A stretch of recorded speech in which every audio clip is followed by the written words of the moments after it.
Bank of America's strict transactional data shows 24% of U.S. households live paycheck to paycheck, but Lending Club survey data shows 65% reporting that same strain. To qualify for the 24%, 95% of take-home pay is consumed entirely by necessities. This 40-point spread reflects two distinct financial paths that converge at the same point of failure. Dig into that higher self-reported survey data, and a counterintuitive statistic emerges. Right now, 4 out of 10 households making $100,000 or more report themselves as trapped in this exact cycle. Economists define this split as a K-shaped economy, where the financial trajectories of different income groups diverge in opposite directions.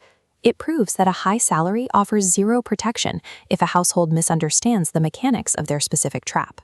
Surviving this crisis means we have to stop generalizing the label paycheck to paycheck and rigorously diagnose which half of that K-shaped divergence you actually belong to. Let's start with the lower income reality, where everyday macroeconomic pressures directly dictate a household's daily ability to survive.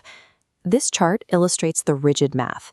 The top line tracks the rapidly rising cost of basic groceries, while the bottom line shows after-tax wage growth remaining completely flat.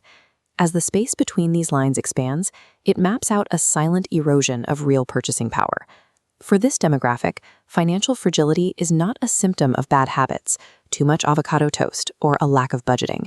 This group is broke because the cost of basic survival has mathematically eclipsed the market value of their labor. But then we pivot to the top arm of the K-shape, and we have to ask why households bringing in $150,000 a year are still suffocating.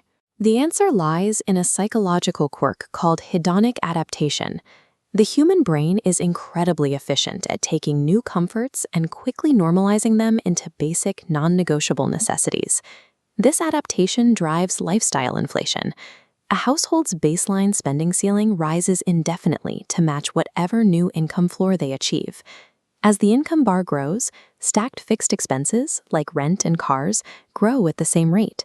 The tiny surplus space remains unchanged. Hitting the $150,000 threshold, the paycheck size becomes completely irrelevant to actual wealth generation. For these high earners, being broke is a behavioral deficit. An unmanaged lifestyle mathematically traps them in the exact same vulnerability as a minimum wage worker. Despite these totally different origins, both demographics fail the exact same institutional stress test. According to the Federal Reserve, 56% of Americans cannot cover a sudden $1,000 emergency expense without going into debt. When an unexpected bill suddenly hits this vulnerable majority, the immediate mechanical response is almost always reaching for a credit card. That single action converts a temporary cash flow deficit into a permanent compounding debt cycle. Whether a household reached this financial cliff through macroeconomic inflation or through creeping lifestyle choices, the mathematical destruction caused by a broken transmission or a medical bill is exactly the same. Fixing this requires a structural shift in how households view their money. Tracking your top-line income is a vanity metric. It actively distracts you from your actual financial health. This equation shows the only number that matters. Income minus total obligations equals the gap. That mathematical space left over is your true financial standing.